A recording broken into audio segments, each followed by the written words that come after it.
Hello everybody, this is thejonnymar, and welcome back to my walkthrough of Link's Awakening. So today we're going to put on our Pegasus boots and we're going to go for a nice little jaunt down towards the beach.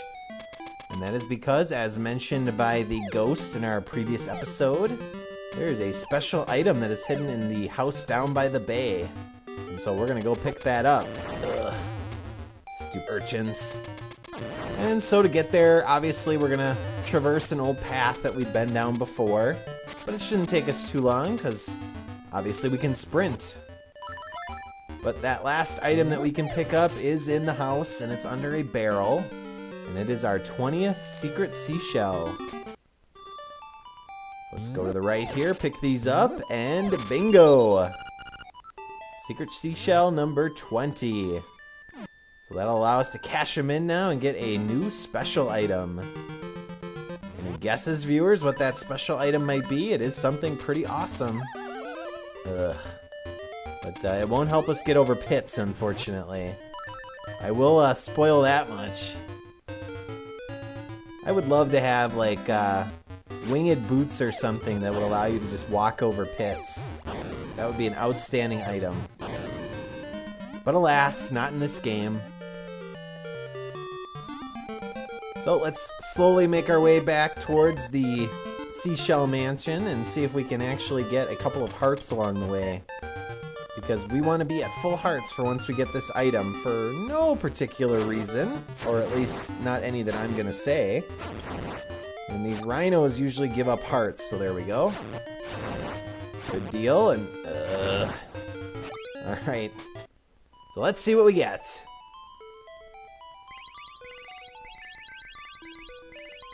Will it make it? I sure hope so. Whoa. Glad that's not hurting Link. Oh man, is that the Mace Immune?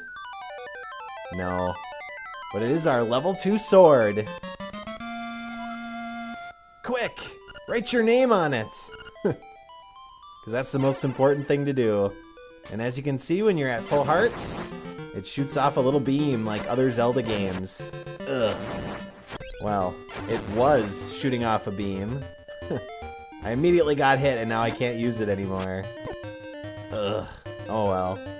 There'll be plenty of opportunities to see it in action in the very near future, because we are going to be moving on to dungeon number 5. Which is the Catfish's Maw, and it is an annoying dungeon. Compared to the previous 4, this one's going to take a little bit of time, and it actually might require me to go into a second episode. So an artist wanted to scale the magnifying lens. Well, that is the outcome of the trading sequence, actually. So we'll be getting that in the very near future. But first, let us use our little tip of diving and head into this dungeon. Use our Rock's Feather to get to the surface quicker. And here we go. So this dungeon's a little tricky. You're going to be doing a lot of backtracking, and there's a lot of these stupid little armored slime guys, which I hate. Because the only way you can hit them is from behind.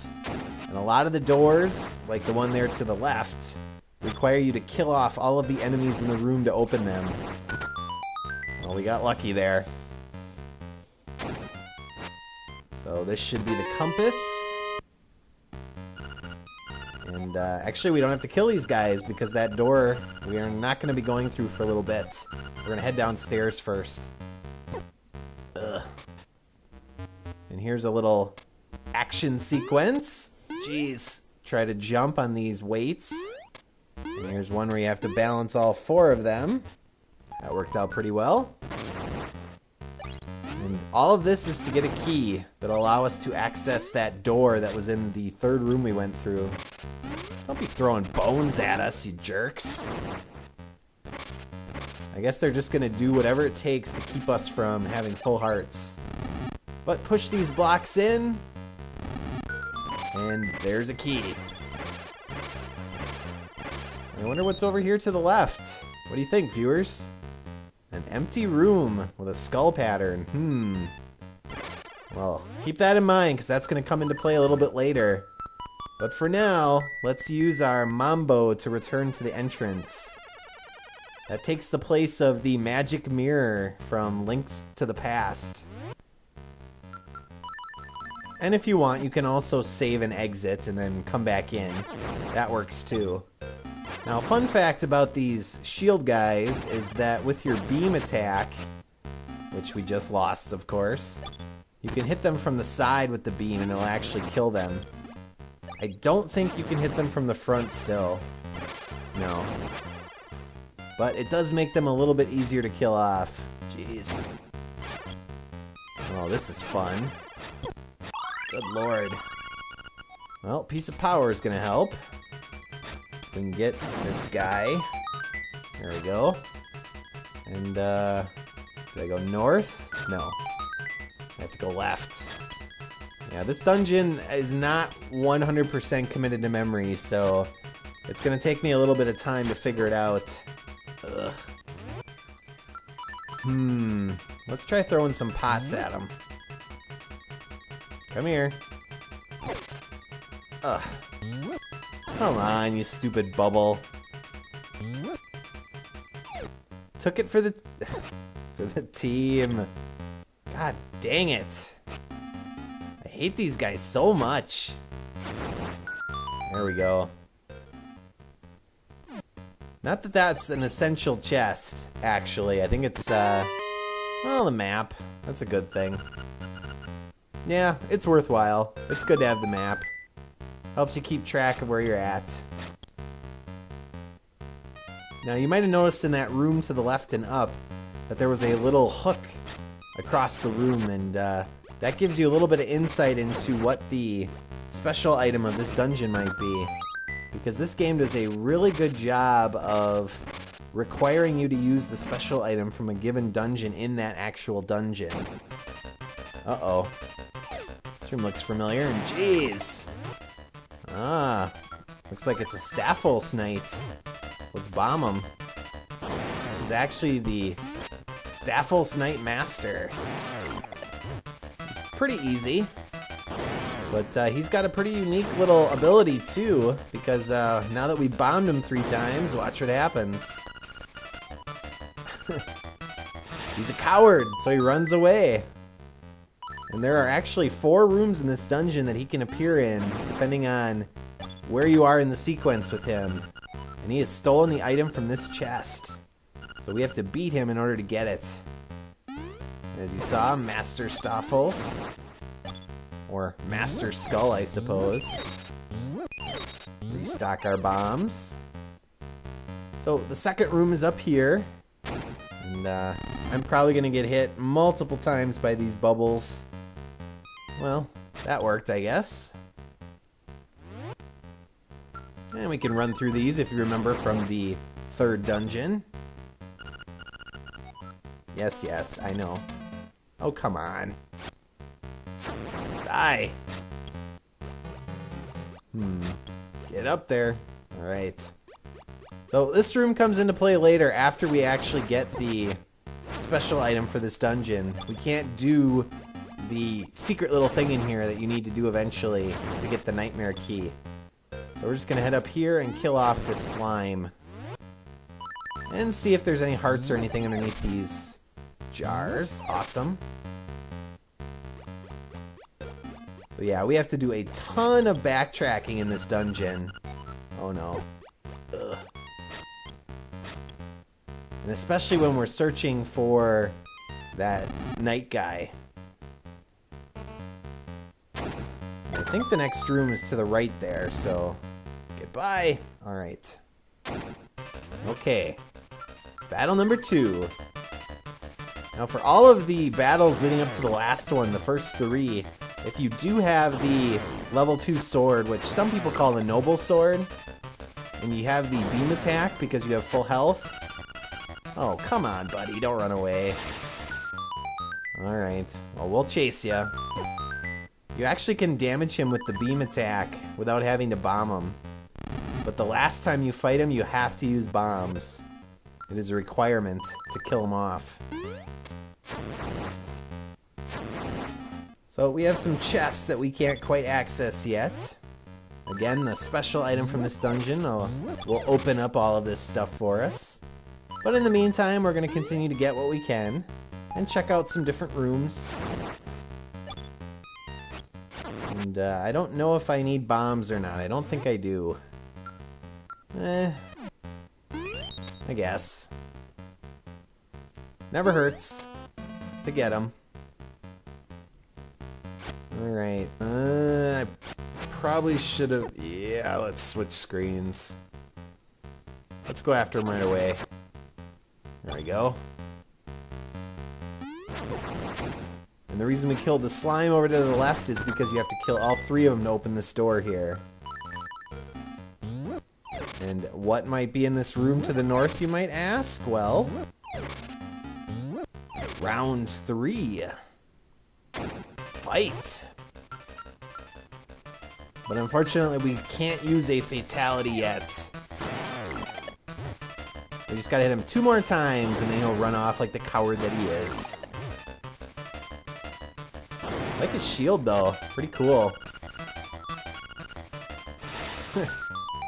And now he went all the way back to that room that was in the basement from the first part of this dungeon. If you remember, there was an empty room I went to. And I said we would be coming back to it. Well, now is that time. After we get the stone slab piece, let's use the Mamba to head back to the entrance. And then we can finally take out the Stalfos Master.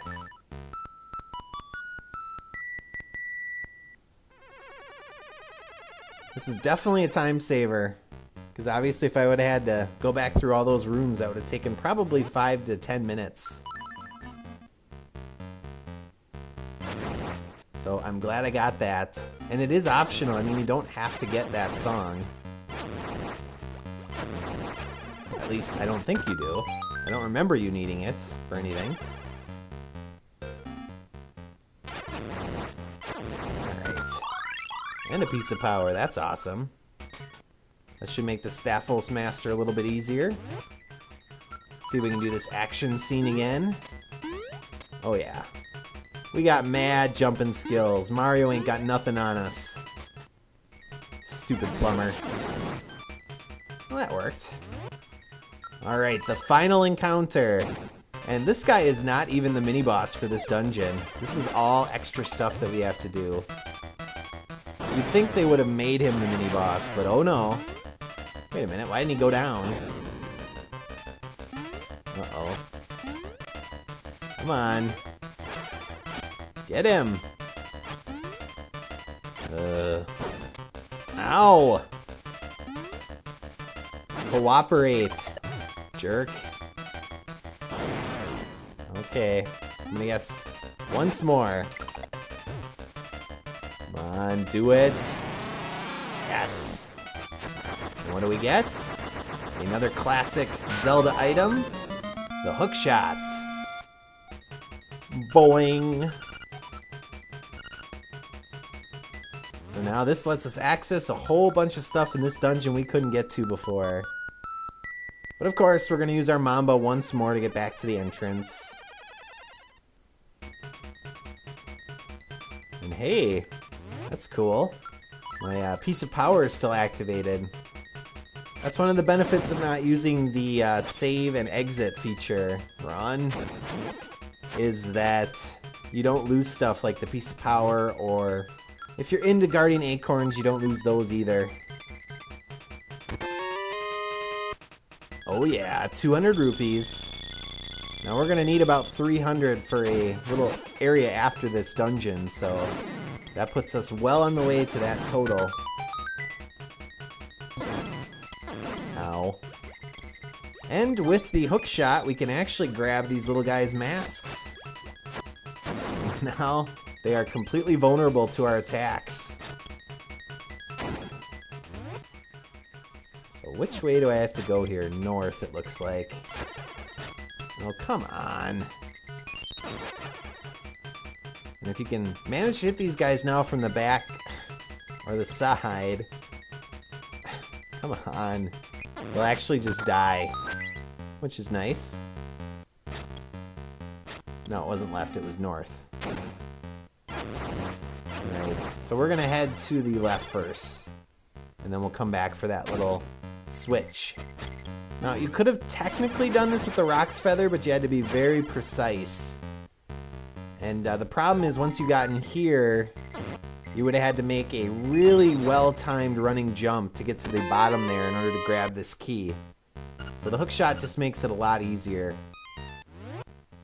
And I don't think you can get more than 30 arrows. Let's see. Nope. So we're maxed out on arrows. So that was pointless. Oh well. And obviously we don't need that either, so let's grab this little hook. And I'm gonna guess there's probably a fairy or something underneath this jar that's kind of suspiciously placed. Yeah, we don't need it. So instead, let's take out this anti-fairy. I said, take out the anti-fairy. There we go. And we're gonna take on the mini-boss. So, no fooling, this time it is the mini-boss, and we need our hookshot or bow and arrow. So, you guys might notice this guy from a previous Zelda. His name is Gorma or Goma or something like that. And there's actually two of them in this version. He walks back and forth like an idiot, and as you'll notice, he'll stop, and if he's shaking, that means he's gonna charge at you and try to kill you. But if he's not shaking, then he's gonna open up his eye, which allows you to attack him. Otherwise, he's invulnerable. Pretty close, buddy, but you missed. So we just have to wait. There's an opportunity. Nope, charge. And since, you know, we don't wanna use up our arrows, that's why I'm using the hook shot. I don't know if the bow and arrow is more damaging or not, but obviously we have infinite uses of the hook shot, so I'm just gonna use that.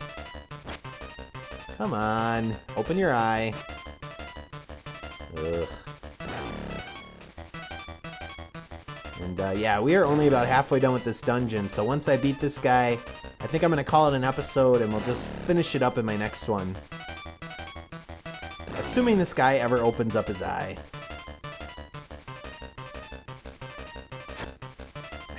Come on. Come on. There we go. Kill him. Ugh. Okay, there we go. Alright, so my next episode will finish up Catfish's Maw. So as always, viewers, thanks for watching, and I will see you all next time.